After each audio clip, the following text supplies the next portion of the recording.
大家好，娱乐圈永远都是一个充满机会，也充满争议，充满乐趣，也充满了谣言的是非之地来。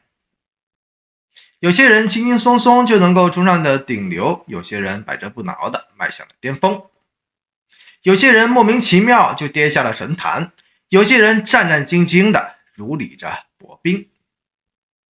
因为这个圈子不仅仅充满了桃花满眼的诱惑，也充满了桃花凋零的折堕。通常一句话就能够让那些无心的艺人踩到了有心的地雷。